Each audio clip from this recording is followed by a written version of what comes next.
Good morning, everyone. How are we doing today? Well, I think everybody else got raptured. Jim got raptured to Colorado, I know. No, this is the rapture of fall break, and so I'm glad I get to hang out with you guys, though. So it is. We are going to have some topics today that are going to hopefully take everything we've been kind of talking about the last few weeks. The last few weeks, Jim's been talking about the end times, about how in the world, how the world is kind of in this process of some decay going on. And it can get a little overwhelming. I mean, last week after I left message, I was kind of like, whoa, kind of this eerie kind of feel of what time is it? What kind of time are we in the middle of? And so today, my role, my hope, my goal is to help us maybe take that and say, what do we do in the midst of this? What is our role and our job in the midst of these dark times? What is our position? What do we have to be doing? This is kind of more the action step of everything we've learned in the last few weeks. Because without this part of it, we all might as well go home, shelter in place, and wait for the end, right? But that is not what God has called any of us to do. And so we have to figure out why and how we're going to accomplish what God wants us to do. And so my goal is that we're going to touch on this. Today's messages might be more of a challenge than informational. If you want more all the information, go back, listen to Jim's last few weeks. Man, he's covered a lot of material, a lot of deep stuff that I wouldn't even want to touch because there's so many different viewpoints. I'd probably offend all of you, which I'll probably do that by the end of today anyway. So, but that is kind of our goal, is to kind of figure out what do we do now in the midst of these dark times, these end times, this clock that's kind of ticking in the background of our lives. And so we're going to get right into this. I'm going to be teaching today out of 1 Peter chapter 2. And we're just going to try to kind of get an idea of what was happening. Let me give you a little precursor. Chapter 1 of 1 Peter was about holiness, about being set apart, being called to be holy. And I want to say it's a call to be different. It's a call to do things differently than the world. And so that's kind of the precursor of chapter 1. Now we're getting to chapter 2, and we're getting to the next. After you've been called to be holy, what do we do with that? And so that's where we're going to kind of start today. In the second part, I'm just going to say, so this whole book of 1 Peter is kind of about being chosen, about being called, about the calling in each one of our lives. And so we want to kind of cover that. Now, we were on spring break this last year we were in Hawaii. So it's this big time change, and we're kicking out on this beautiful patio. I'm not bragging here. I'm just trying to set the tone. But our entire vacation got paused to wait to find out if my daughter Samantha made Debtones. Now, those who don't know what Debtones is a varsity choir at Center Grove High School. It's an all-girls choir, and this was her dream position. And so our entire beautiful world's going on around us. We're sitting waiting for the list to come out. Waiting. Do we get a signal? I can't get the website because you have basically 200 girls trying to pull up this website at the same time to see if their name is on it. And it was kind of stressful as a parent because we're sitting there going, what if she isn't chosen?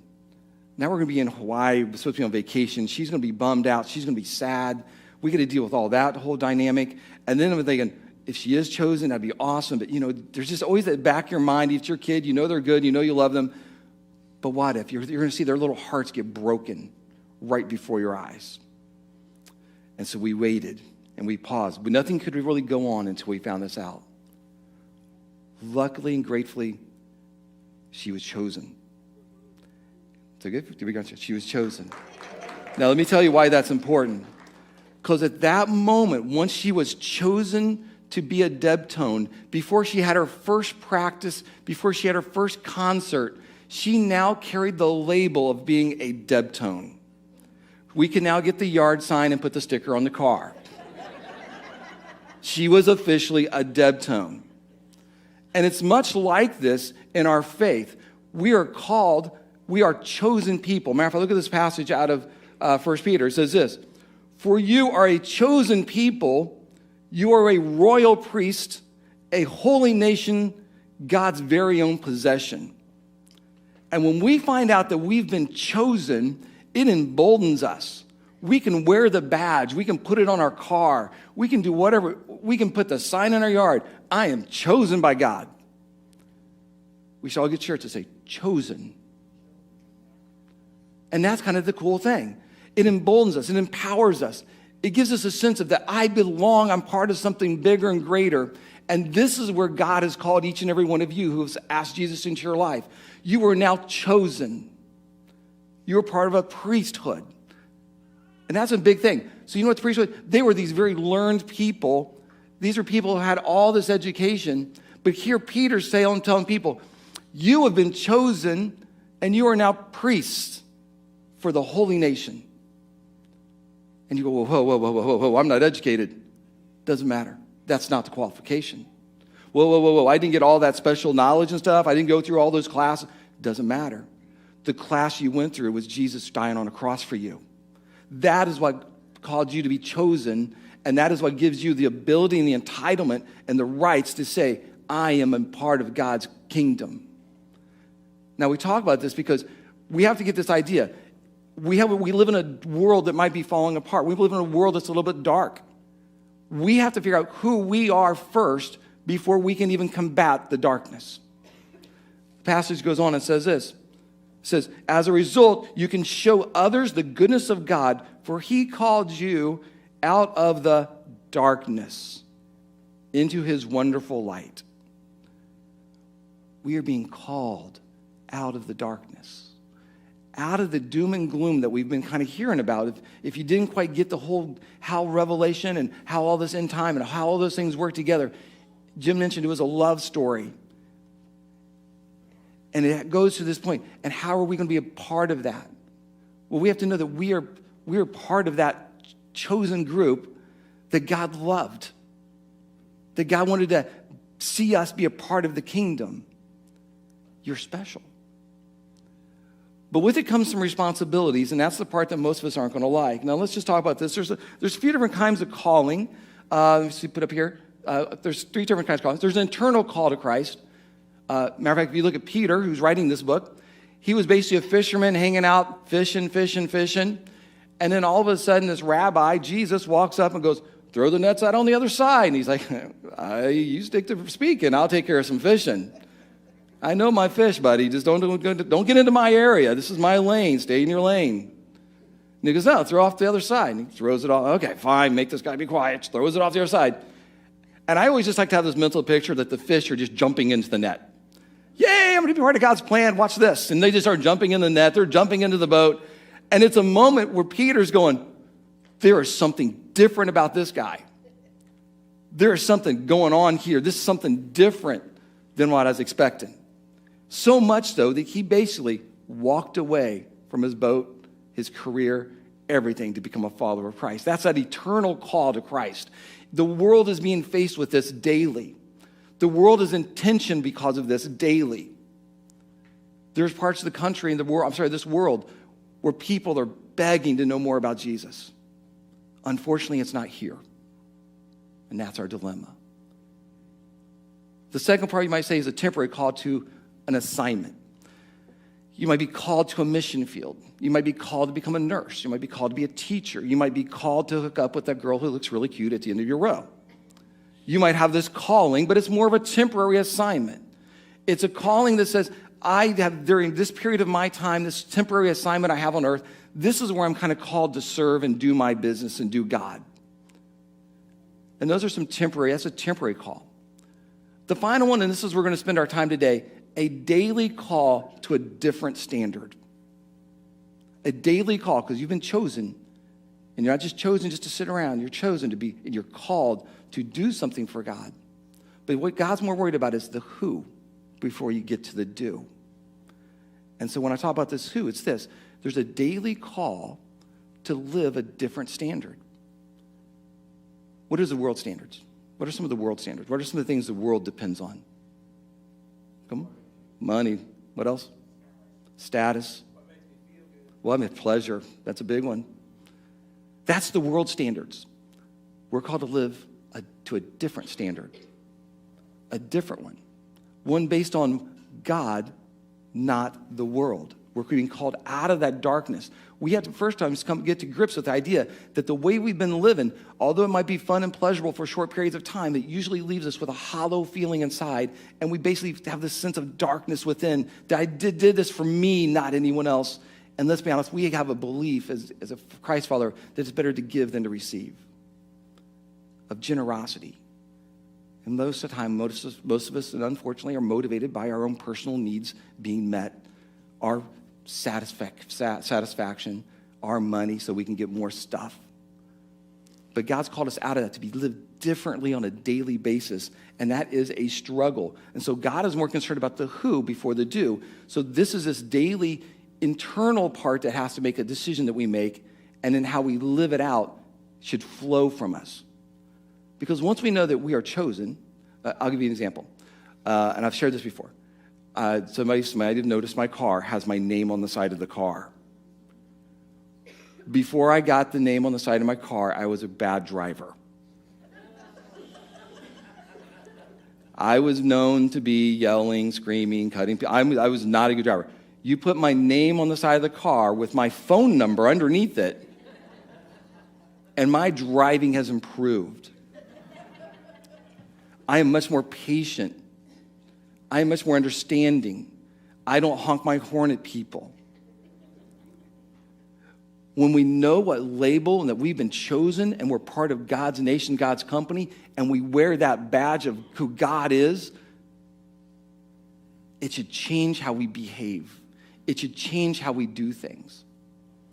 Many of us, we're mostly worried about, am I called to do this great thing out in the world? And let's be honest, a lot of us, we do a lot of great things, but for completely the wrong motivations. I've seen a lot of people do a lot of wonderful things. I mean, you look at some of the people who have given to charities, they've given things, they've done miraculous things in their minds. But what's the reason? What's the ultimate goal?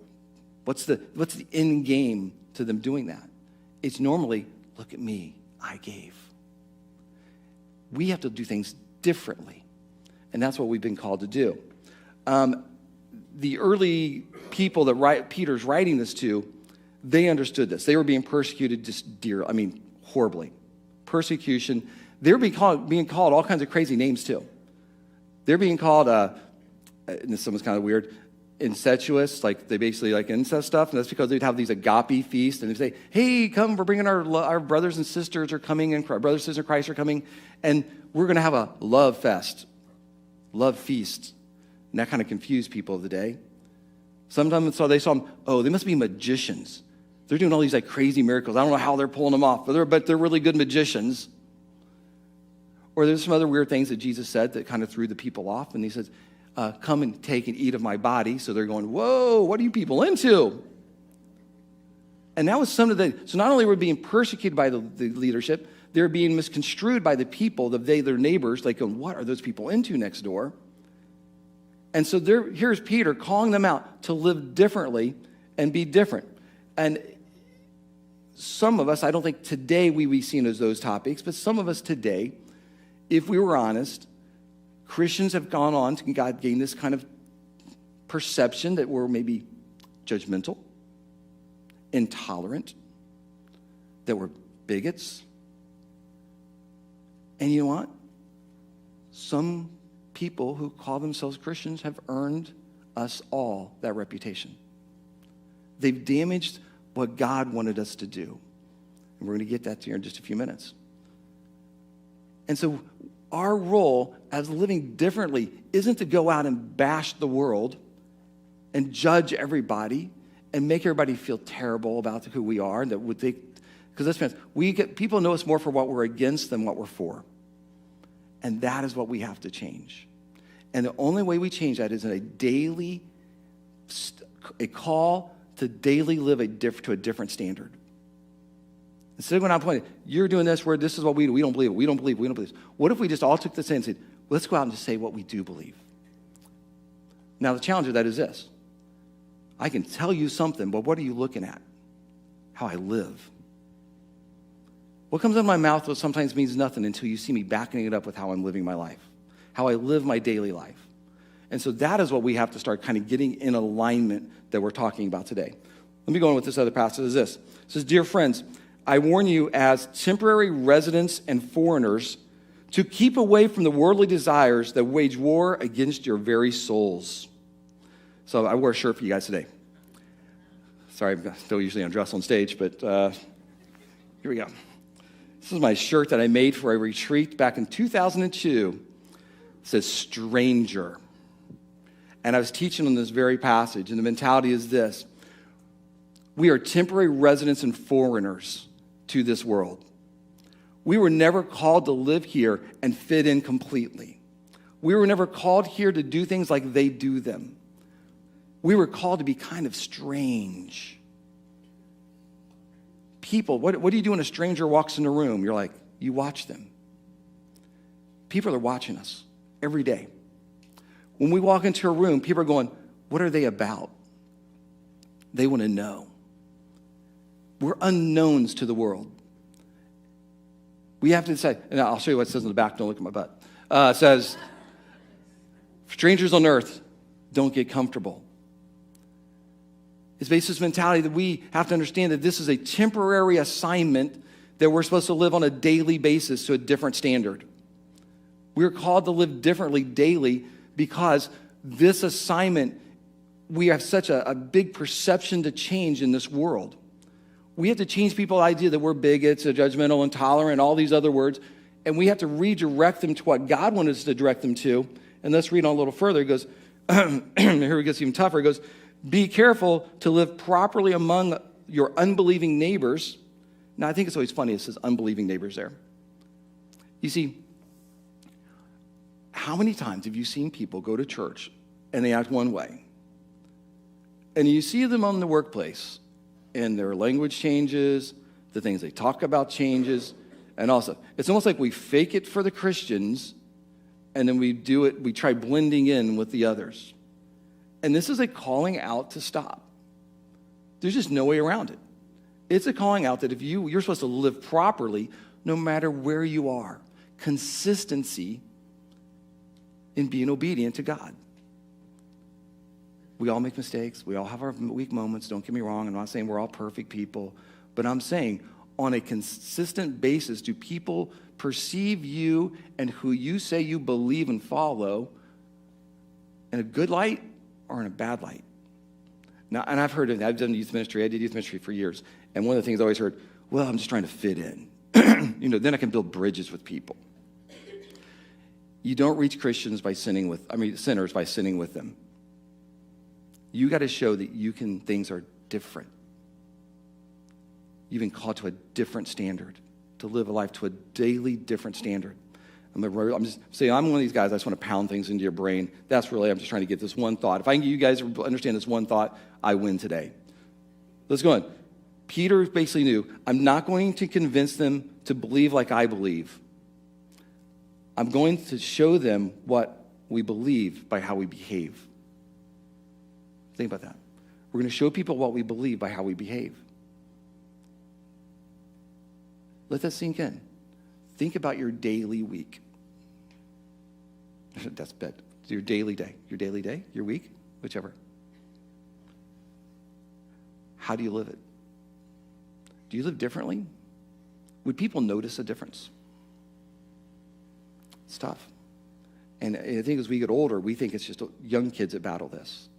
But I deal with a lot of adults that I walk into, and I'll hear them talk about church one day, and then I'll hear them, their language or their bitterness, their anger, how they're always looking for things wrong in people. And I battle just like them. But we're called to be different. Let's move on. It's a change to change that. It's a desire and a goal to change the perception of the world so they may listen to who we believe and see who we believe. Okay, let me move on a little bit further. Let me just share this passage with you. This is 1 Peter 2:15. It says this. It is God's will that your honorable lives should silence those ignorant people who make foolish accusations against you. It is God's will that your honorable lives should silence those ignorant people who make foolish accusations against you. There are people who are going to accuse you of things and blame you for things. They're going to basically tell you you're wrong. They're going to challenge you on what you say, what you believe. And it's our lives that are going to change how they perceive that. So how you live should silence people. Is how you're living, are you putting yourself in situations where you're allowing yourself to be accused of things that aren't true? I'll just throw these things out, and this is doing years of youth ministry and being in a church and mistakes a lot of people make. It's tough going out to lunch with opposite gender. You're putting yourself in a position of accusation. Doing certain things that you got yourself involved in that you try selling off as being, I'm trying to reach those people. But if you're honest, you've blended in so well that it's unrecognizable that you're different. You're putting yourself in positions of accusation. We have to live lives that are honorable, where people look and they go, that guy, I know him. That's not like him. That's not who he is. That's not like the God he follows. The next part of this is even the tougher part. Living this right life, this calling to live a life differently, has some struggles. Let me share one. So as I'm prepping this message this week, and this is just a funny, true story, very true story. About 3 days ago, I'm prepping this message, and it's on God's call. And I'm listening in my AirPods of this message about God's calling. It's kind of helped me prep. I'm listening to some different pastors and stuff. And it's on this section. It says, God's going to call you to reach out to people who are messy or people who are dirty, and he's going to be calling you, and he's about all this about some calling. I'm just hearing this in my head. I'm doing work in the garage. I'm trying to get stuff done around the house. I'm out in my garage emptying some trash in a trash can, and through my noise canceling headphones and listening to somebody speak, I hear, Roger. And I'm like, oh, God, really? You're speaking to me? I'm like, now I'm emptying trash. God's going to speak to me. Hey, Roger. And I'm like, what is that? And I take out my AirPod, and I'm like, I hear the guy across the street, and he's sitting in a chair next to his car. And he's an older gentleman, about 67. His health is a little shaky at times. So I walk over, I'm like, yeah, how you doing? And he goes, I was driving home from dialysis, and I pooped my pants. And I feel really sick. I'm just not feeling well at all. And it was noticeable. It was noticeable. The aromas was definitely noticeable that something had gone bad. And I'm watching. I'm like, okay. So I'm like, okay, deal. And then he goes, and I'm getting sick. And this guy's face, he is really like flesh, that weird looking color, like, I just puked look and all that. And he opens his legs and he goes, and there's a pile of vomit between his feet. And I'm like, okay. Because I'm having a hard time, because even standing like this close, the aroma is really, really wrong. It's just really bad. But I'm feeling for him. I'm like, okay, do we need to call? I think we need to call 911 and get them on their way. And luckily, fortunately, the fire department is basically in his backyard. I could throw a baseball from his backyard into the parking lot of the fire station. So it's really close. So I'm calling these guys because I'm like, please get here, firefighters. Please get here, ambulance, because he's puking. And I'm thinking, if he goes out, I have to do mouth to mouth. I got to do CPR on this guy who has pants full of poop, and he gets vomit chucks on his face. And I'm in my mind, I'm praying, oh, God, please let those guys get here. Not very often we as police officers pray for firefighters to get there. But it was like, oh, please let them get there. I do not want to pull this guy down and do CPR or mouth-to-mouth or anything.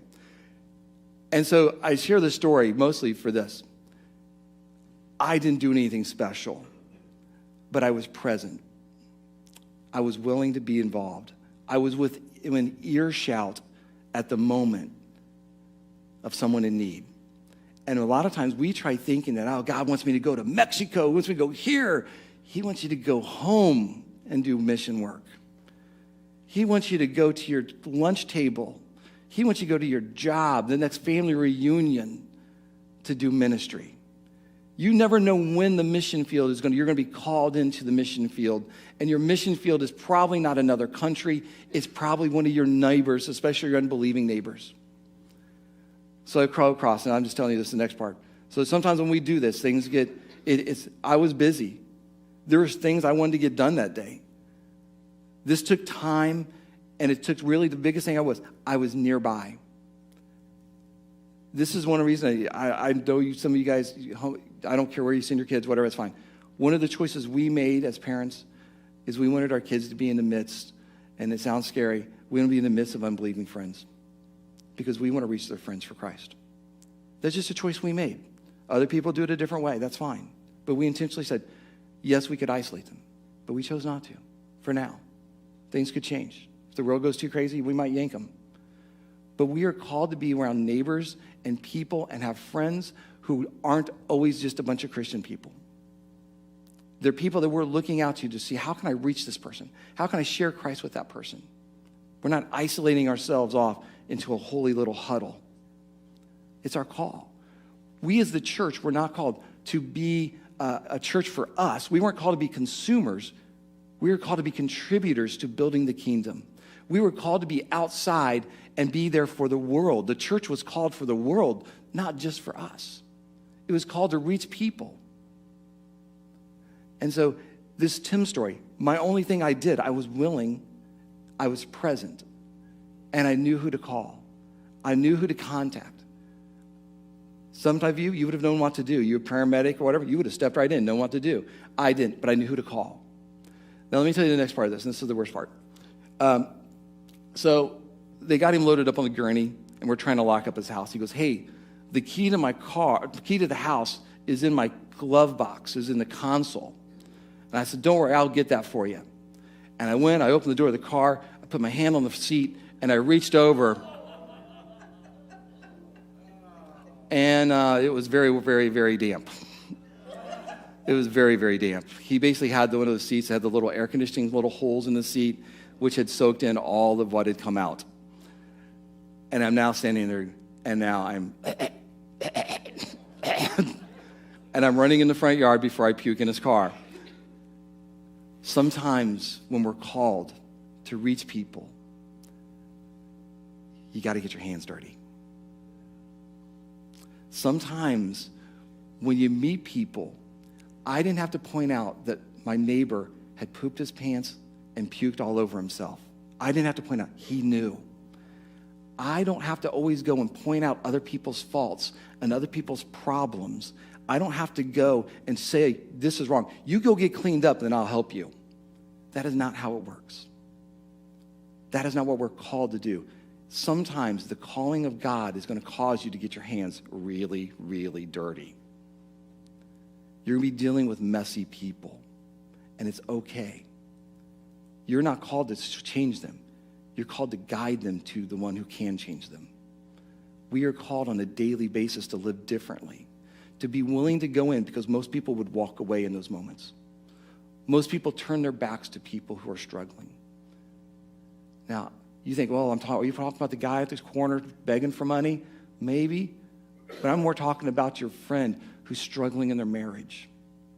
I'm really talking about your friend who's scared because their job's lost, their job's in trouble. Those are scary moments.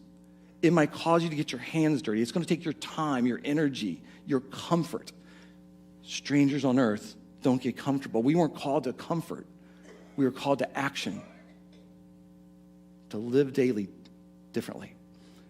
As we kind of wrap up, I just want to kind of just share this passage with you. It says this: for God called you to do good, even if it means suffering, just as Christ suffered for you. He is your example, and you must follow in his steps. Our calling is to be like Christ. Our calling, think of the sacrifice he made for us, was life, everything. We are called to be different like Jesus. Not different weird, but different in how we handle situations, how we work through things. You know what you do when you're a non-believer? If somebody makes you mad, you just get mad at them. If somebody says a mean comment, you say a mean comment back. If somebody hates you, you hate them back. That's not the setting that Jesus put in, because he knew the development of the who would require you to be loving to other people, loving in the situation, and knowing that you are called to be different. You're called to love those people. You're called to forgive those people. You're called to be patient with those people. Does anybody know where this is coming from? 1 Corinthians 13, right at your wedding if you got married. Love is patient. Love is kind. Love is not, it just goes on and on. That is what we're supposed to show, the goodness of God, that he's love. He keeps no records of wrongs. Oh my gosh, if we could just get rid of that one thing, how much better would we be doing with people? What if we each woke up tomorrow and we truly lived a life that was different according to the standard of God? How would it impact this world? We would need more chairs by next weekend. If we alone just start really showing, if we showed a different level of generosity to people, a different level of forgiveness to people, it would change the perceptions of all those unbelieving people. Because what else? Jesus didn't just stop there. Listen to this. Jesus, he never sinned, nor had ever deceived anyone. He did not retaliate when he was insulted, nor threaten revenge when he suffered. Wow, just read the comments under one Facebook page or one news article. Oh, it's horrible. He left his case in the hands of God, who always judges fairly. He personally carried our sins in his body on the cross so that we can be dead to sin and live for what is right. That's the standard we're to live to. That's a big standard. That's different than the world's. No retaliation. Take it. When you've been wronged, I'm supposed to take it? What do you mean? But what if it's not fair? I live different. I'm going to forgive you. We're going to move on. Not saying that we throw things, we don't address things, we don't deal with stuff. That is not what I'm saying. But that flows out of the first part, that I'm going to grant you forgiveness before you even ask for it. Because that's what Jesus did. That was his example. You didn't deserve the forgiveness you got. He gave it first, and we grew into it.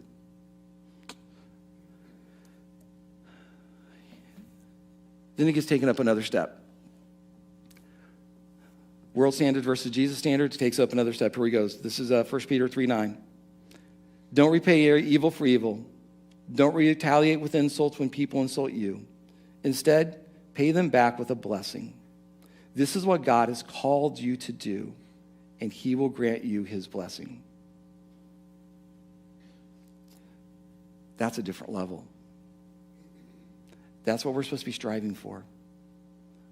We're supposed to be praying for the transformation of who we are so that we then can realize and recognize what to do. We're supposed to be praying for God to change us inside to that those motivations are from we want to follow you, Jesus, so that when we run into opportunities, we'll know what to do. When we see the kid that's left out, we'll know what to do. When we see the person struggling in their marriage, we'll know what to do. Because we know who we are. We're chosen. We're called. Here's the last thing. Anybody here have to carry, back in the old days, a pager because you were on call when you were younger? Anyone? Yeah, thanks. Anybody still carry now, you're on call at your job, that if something goes crazy, they call you up? Well, the last church I worked for, we had that kind of setup, that every day there was a pastor on duty. And that day, the pager, when you made a phone call to the helpline, it went to whoever was the pastor on duty that day. And that person, day or night, would answer the phone call and take care of that need. Guess who that now responsibility goes to? You. You see, you're called to be on call at all times. You are the first line of offense for us. You're the first line, not defense. We're not supposed to live a defensive life where we sit back and wait for people and so I'm going to shield it. You know, we're on the offensive. When we see and we hear a call, we all respond. Let me say how this works. So let's say tomorrow you're going around and you see your neighbor who's having a hard time cutting their grass. Guess who basically became on-call lawnmower ministry? You. You're in line at the grocery store and the person in front of you didn't have enough money. You are now doing a grocery ministry. You wake up tomorrow and you see the kid down the street who's really struggling because he lost his parents or his parents were separate, divorced. You now became the big brother ministry. We have ministries that each one of us are called to on a daily basis. And now that we know that we're chosen and that we've been called and we know who we are and we're looking for ways to what to do, we have to respond. We have to respond. And so my challenge is, who's your Tim? That's my neighbor's name. Who's your neighbor who's sick? Their lives might be a little messy. When I say neighbor, I don't mean your physically house neighbor. I mean the person that your coworker at work. I mean the person, your friend at school. I mean the people that you see and you walk out. Some of you won't even make it out of this room today without praying for somebody because you're going to respond to the call. You know people struggling in this room. That's how we're supposed to live. It's not supposed to be a one-off. It's supposed to be daily. So as I close, the challenge is this. How are you this week going to be ready and on call? What are you going to do differently? Think about the people already in your world, in your realm. Who is somebody you need to reach out to and be there for them? You don't have to be the pro. I didn't know what to do with the puking guy with poopy pants. Didn't know what to do. The professional's dead. My job is transition. Maybe your job is to help somebody transition and get into know somebody who knows what they're doing. But more than likely, you've been called to just listen, to show an open heart, an open mind, to challenge them in a loving way because you now have the relationship with them. That's what your call is, to live different.